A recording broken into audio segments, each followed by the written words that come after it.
नमस्कार। जय तंत्र मंत्र केंद्र में मैं आप सबका हार्दिक स्वागत एवं अभिनंदन करता हूं। मेरे प्रिय भाई बहनों, अपना बहुत ही भारी रूप बना लेना, नहीं हजारों टन का भारी रूप बना लेना और हल्का भी हो जाना, इसकी जानकारी आज मैं बताने जा रहा हूं आपको, और साधना भी बता दूंगा इसकी, जिसके लिए आपको हमारा वीडियो अंत तक देखना पड़ेगा। यदि आपने हमारा चैनल अभी तक सब्सक्राइब नहीं किया है तो लाल वाली बटन दबाओ और घंटी बजा दो। कोई शुल्क एवं चार्ज नहीं कटेगा। आप हमारे वीडियो को फेसबुक पर, व्हाट्सएप पर, ट्विटर अकाउंट के माध्यम से और इंस्टाग्राम पर अधिक से अधिक शेयर करें। लाइक और कमेंट करना भी आपका धर्म है। दुनिया में जिसका कोई नहीं, मैं उसका हूं। यदि आपको अपनों ने धोखा दिया है अथवा आपको परायों ने धोखा दिया है तो आप एक बार मुझे अवश्य आजमाएं। हमारा मोबाइल नंबर है 9305 63 71 73। हमसे बात करने का टाइम भारतीय टाइम के अनुसार दिन में दोपहर 12 बजे से 2 बजे के बीच का है। और एक निवेदन, कम शब्दों में ज्यादा बात कहने की कोशिश करें। कुछ लोग कम बात और बहुत शब्दों में कहते हैं, तो निवेदन मान लें जो कि सभी से बात हो सके। मेरे प्रिय भाई बहनों, यदि आप सच्चा, पवित्र, निस्वार्थ दिव्य प्रेम पाना चाहते हैं अथवा देना चाहते हैं तो आपका स्थान मेरे लिए मेरे प्राणों से भी करोड़ों गुना ऊपर है। मैं राष्ट्रीय अध्यक्ष कृष्णा दल एवं महामंडलेश्वर आप सबसे निवेदन करता हूं, यदि आप मानवतावादी हैं अथवा आप सनातनी हैं तो मुझसे जरूर जुड़ें। यदि आप में योग्यता हुई तो मैं आपको पदाधिकारी भी बनाऊंगा अपने संगठन कृष्णा दल में। ये कृष्णा दल हमारा, आपका, सबका एक परिवार है। आप देश विदेश में, विश्व के किसी भी कोने में रहते हैं, किसी भी जाति धर्म से हैं, कोई दिक्कत नहीं। आप हमारे दिए ज्ञान से भरपूर लाभ उठा सकते हैं। मैं आपको साधना बताऊं उससे पहले कुछ जरूरी बात बता दूं। मुझे पता चला 13 अक्टूबर 2024 सुदर्शन न्यूज पर पता चला, सुदर्शन चैनल पर 8 बजे यानी 8 से 9 के बीच में बिंदास बोल में। आपको भी देख लेना चाहिए बिंदास बोल, और आप समझ जाओगे। सुरेश भाई चौहान के सुरेश भाई ने 100 से अधिक वीडियो बुलाए थे अपने उस चैनल पर, उस समय जहां पुलिसों पर, सेना पर हमला हुआ, हमला करने वाले मुसलमान, तो आप समझ जाओगे। जैसे मैंने बताया कि पेरिस था और बहुत समृद्ध देश था और बहुत महान देश था, और वहां सभी पेरिसी थे, लेकिन उन्होंने मुसलमानों को जगह दी। पहले थोड़े थोड़े आए, फिर ज्यादा आए, फिर उन्होंने पब्लिक को कष्ट देना शुरू किया, फिर पुलिस को, फिर सेना को, और फिर आज वो ईरान बन चुका है। यानी एक भी पेरिसियन वहां ना बचा। तो ऐसे ही दूसरे चढ़ के, यानी इस्लामीकरण के दूसरा चढ़ चल रहा है भारत में। एक चढ़ पूरा हो चुका है इस्लामीकरण का, दूसरा चढ़ इस्लामीकरण का चल रहा है। और कई चढ़ होते हैं पूरे, तब फिर इस्लाम पूरा लागू हो जाता है, पूरी तरीके से शरीयत लागू हो जाती है, पूरा इस्लामीकरण हो जाता है। जैसे कि आज ईरान को हो चुका है। कई चरणों से इराक, मतलब पेरिसियन लोगों को पेरिस देश को गुजरना पड़ा, ताकि बाद ईरान बना है। तो भारत भी 2 चढ़ तो गुजर चुका है। इसलिए अगर आप नहीं जागे तो फिर कभी जागने लायक ही नहीं रहोगे, फिर हथियार भी काम नहीं करेगा। और फिर उसके बाद जनमत आपको सुनना चाहिए। जनमत के बाद खबरों में मुझे पता चला कहीं उत्तराखंड में एक हिंदू लड़की से, नाबालिग लड़की से, बच्ची से मुसलमान रेप करता रहा कई महीनों तक, और बाद में पता चली, तब बवाल होने के बाद गिरफ्तार हुआ चमोली में। और मुझे पता चला कि कहीं दुर्गा माता का मूर्ति तोड़ दी विसर्जन के समय जिहादियों ने, और दुर्गा माता को पैरों से, यानी मूर्ति को, दुर्गा माता की मूर्ति को पैरों से कुचला गया, पैरों से जिहादियों ने क्षतिग्रस्त किया। माता के भक्तों सुन लो, जिस माता को आप पूजते हो उसी माता की ये दुर्गति भारत देश में। कब तक सोते रहोगे सेकुलर हिंदुओं? और कई जगह, और हां, माता को तो पैरों से कुचलाई, और लेडीजों का, यानी माताओं बहनों का रोते हुए का वीडियो वायरल, और माताओं बहनों को खींच के ले जाने लगे अपनी तरफ दुष्कर्म करने के लिए। वो जिहादी उन भक्त माताओं के साथ, उन भक्त बहनों के साथ दुष्कर्म करने के लिए। समझ लो बात को। और एक खबर मुझे पता चली, एक महिला को मुसलमान ने, यानी हिंदू महिला को मुसलमान ने मारा जान से, उसके बाद में उसके सबके साथ रेप किया, यानी बलात्कार किया सबके साथ, उसके यानी मिट्टी के साथ, मुर्दा के साथ। और 125 सीसीटीवी खंगालने पर पकड़ा गया बाद में। तो मेरे भाई बहनों समझो बात को।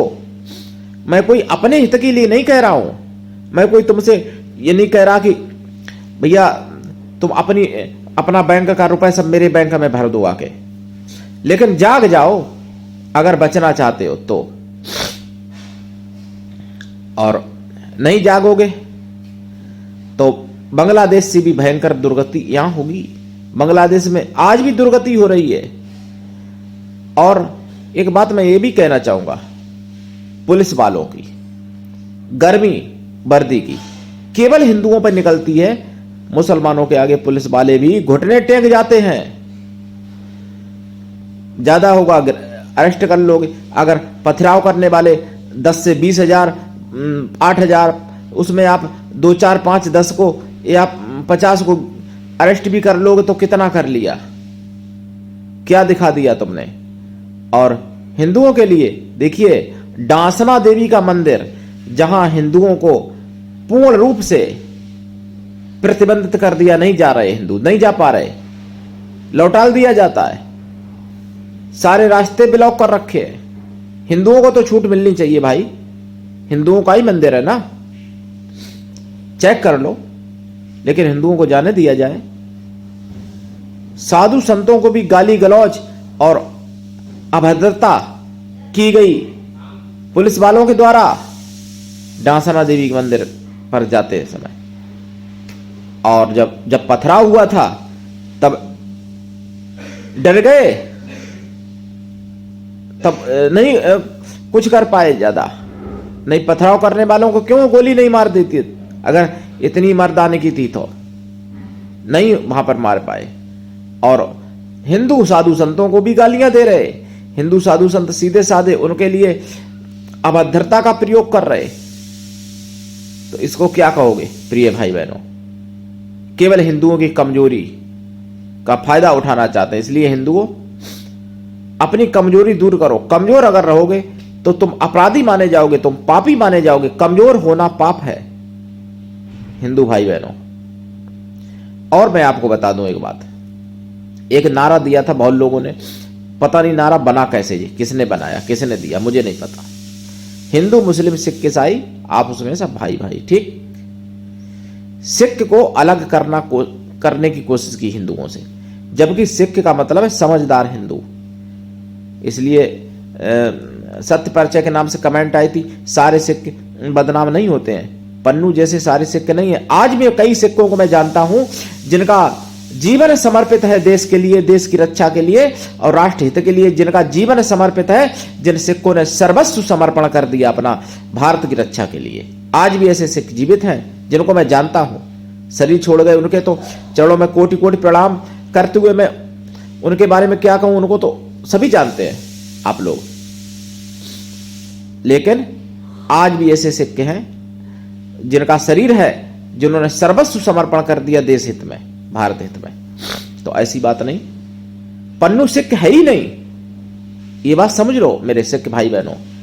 उसका नाम केवल पन्नू है, पन्नू सिख है ही नहीं। सिख का मतलब है समझदार हिंदू, सिखा हुआ हिंदू, इसे कहते हैं सिख। लेकिन पन्नू सिख नहीं है। सिख की तलवार के बल से, सिख की तलवार के बल से सनातन की रक्षा हुई। सनातन धर्म सिख के यानी छोटे छोटे बच्चों की, मतलब यानी सनातन रूपी दीवाल सिख के छोटे छोटे बच्चों के सबक ऊपर खड़ी है। नीम उन बच्चों ने इस्लाम नहीं स्वीकार किया और सनातन नहीं छोड़ा, उनके शरीर पर सनातन रूपी दीवार खड़ी है। अगर सिख धर्म ना होता तो शायद सनातन धर्म नहीं होता। सिख तो सनातनी है, हिंदू है। सिख पंथ है, धर्म नहीं है। धर्म तो सनातन ही है सिख लोगों का भी। लेकिन सिखों को अलग करने की कोशिश की गई। इस नारे में यही दर्शाता है। हिंदू मुस्लिम बौद्ध ईसाई भी कहा जा सकता था, हिंदू मुस्लिम जैन ईसाई भी कहा जा सकता था, लेकिन ये लड़ते नहीं ज्यादा। इसलिए जो लड़ने वाले यानी जो वीर बहादुर जाति, उनको टारगेट करके हिंदू से अलग करने की कोशिश की। इसलिए कह दिया हिंदू मुस्लिम सिख ईसाई आपस में सब भाई भाई। अरे भाई भाई क्या, वो तो एक परिवार के हैं। हिंदू और सिख हम एक ही तो हैं। हम ही सिख हैं, हम ही हिंदू हैं। मुस्लिम और ईसाई अलग हो सकते हैं हिंदू सनातन धर्म से, सिख थोड़ी अलग है। तो अब मैं आपको साधना बताऊं। देखिए, और मेरे जो सत्य परिचय नाम से कमेंट आती है, कभी ये मत सोचना कि सिख पन्नू के कारण सिख पूरा धर्म यानी पूरा पंथ बदनाम होगा। ऐसा नहीं है। सिख ऐसे भी हैं, ऐसे भी सिख हैं जिनके लिए हम अपने प्राण तक दे सकते हैं। ऐसे भी सिख हैं जिनको मैं मानता हूं और वो मुझे भी मानते हैं सिख लोग। ऐसी बात नहीं है। और मैं खुद भी अमृत छका है मैंने शीशगंज गुरुद्वारे में। तो कई सिख भाई बहनों ने हमसे प्रस्ताव भी रखा था कि आपने अमृत क्यों छका, मतलब पूछा था कि आप क्यों सिक्की की तरफ कदम बढ़ाया। तो मैंने कहा सिक्की कोई गलत कदम तो नहीं है भाई। सिख हिंदू ही तो है। सिख का मतलब समझदार हिंदू, पढ़ा लिखा सिखा हुआ हिंदू। तो हमने बढ़ा दिया कदम। और कदम क्या बढ़ा दिया, मैंने उनको बोला कि सिख अंदर से आती है, सिक्की बाहर से नहीं। सिक्की सिक्की नहीं जाती है, सिक्की तो अंदर से आती है। मैंने जवाब दिया उनको। तो जो सिख होते हैं उनके अंदर वीरता होती है, बहादुर होते हैं जो अंदर से, वो सिख होते हैं। मेरे प्रिय भाई बहनों, अब मैं आपको साधना बताऊं। देखिए, पृथ्वी तत्व की साधना की जाती है और ये वज्र आसन पर साधना करनी चाहिए और 6 महीने तक करनी चाहिए ये साधना। और इसमें कम से कम 2.5 घंटे का अभ्यास होना चाहिए, ध्यान लगा के। और अपने मूलाधार चक्र पर ध्यान लगा के। ज्यादा नहीं बताऊंगा, लंबा हो जाएगा वीडियो, लेकिन देख लेना मूलाधार के चक्र का रंग कैसा होता है, चक्र कैसा होता है, वो सब नेट पे पड़ा हुआ है, बहुत लोगों ने डाला है। मेन बात मैं कहता हूं, मूलाधार चक्र में ध्यान लगा के और लम मंत्र का जप किया जाता है मन में, मनसा जाप, ध्यान लगा के 2.5 घंटे तक। 6 महीने के अंदर पृथ्वी तत्व पर व्यक्ति विजय पा लेता है। और जब पृथ्वी तत्व पर विजय पा लेता है तो अपने शरीर को हजारों टन भारी बना सकता है। शरीर उतना ही बड़ा रहेगा और जितना शरीर होता है नॉर्मल आदमी का, उतना भी क्षण मात्र में किया जा सकता है। शरीर को बड़ा भी बनाया जा सकता है और छोटा भी बनाया जा सकता है। जब पृथ्वी तत्व की सिद्धि हो जाती है तो उस व्यक्ति के शरीर से कमल जैसी गंध भी आने लगती है, कमल जैसी सुगंध उसके शरीर से प्रकट होने लगती है। तो पृथ्वी तत्व जागृत हो जाने से व्यक्ति पर्वतों से भी भारी अपने को बना सकता है और सब कुछ ये साधना दिलाती है, संसार के सारे सुख दिलाती है। अपार शरीर अपना मोटा पतला जैसा चाहो कर सकते हो। तो साधना दीक्षा लेके करनी चाहिए। बिना दीक्षा के कभी भी किसी भी प्रकार की साधना में सफलता नहीं मिलती है। गुरु ऐसा हो कि शिष्य से कुछ भी ना ले, लेकिन शिष्य भी ऐसा हो गुरु को सब कुछ दे, गुरु के लिए समर्पित रहे। और लम बीज मंत्र का अभ्यास करना चाहिए, जप करते हुए ध्यान करना चाहिए, पृथ्वी तत्व पर विजय प्राप्त हो जाती है। तो मेरे प्रिय भाई बहनों, लाभ उठाइए, साधना करिए दीक्षा लेके और जागते रहिए, जगाते रहिए। सनातन धर्म आप सबकी एक मतलब मोक्ष का रास्ता है और सनातन धर्म का ये चैनल है। ये आप सबका चैनल, अकेले हमारा नहीं है। सब्सक्राइब करिए, लाइक करिए, शेयर करिए, कमेंट भी करना जरूरी है और सनातन धर्म का प्रचार प्रसार करिए और हिंदुओं में एकता बढ़ाइए। नहीं तो कटोगे तो निश्चित है बर्बाद होना, यानी बटोगे अगर तो बहुत ही जल्द कट जाओगे। कटोगे तभी जब बटोगे, अगर बटोगे नहीं तो नहीं कट सकते। बटोगे जहां जहां, कटोगे वहां वहां, ये ध्यान रखो। मैं दीक्षा निःशुल्क क्यों देता हूं भाई? बहुत लोग आज के समय में शुल्क लेके दीक्षा दे रहे। कोई गरीब व्यक्ति है, नहीं ले सकता, तो ऐसे लोगों के लिए अपना चैनल है। और तरह तरह की लोग बात भी करते हैं। एक पागल ने किसी ने फोन किया, बोला कि मैं जालना से बोल रहा हूं। हमने कही है कि मुझे अप्सरा की सिद्धि करनी है। हमने कहा कर लेना भाई दीक्षा लेके। तो बोला मेरे व्हाट्सएप पे डालो, तो मेरा आदेश है, मेरा ऑर्डर है, मैं आपको ऑर्डर देता हूं, मेरे व्हाट्सएप पे तुरंत डाल दो अप्सरा की साधना। मैंने कहा ऐसे नहीं होता है, दीक्षा लेके की जाती है। तो कह रहा क्या आप मुझे नहीं जानते? मैंने कहा नहीं जानता। तो ऐसे भी कोई कोई फंटूज आ जाते हैं। तो भैया फ्री दीक्षा देने का ये और मुझे भोगना पड़ता है खामियाबा। नहीं तो पैसा लेके बात करते तो ऐसे लोग नहीं कर पाते ऐसी बात है। लेकिन फिर भी मैं आप सबके लिए तैयार हूं और आप सब लोगों को निःशुल्क दीक्षा दूंगा। और जो लेगा, जिसकी लेगा दीक्षा उसकी दूंगा। जो विद्या सीखना चाहे उसको सिखाऊंगा। बस व्यक्ति योग्य होना चाहिए। तो करिए साधना, उठाइए लाभ। और आज के लिए इतना ही। धन्यवाद। जय श्री राम, जय पृथ्वी माता की।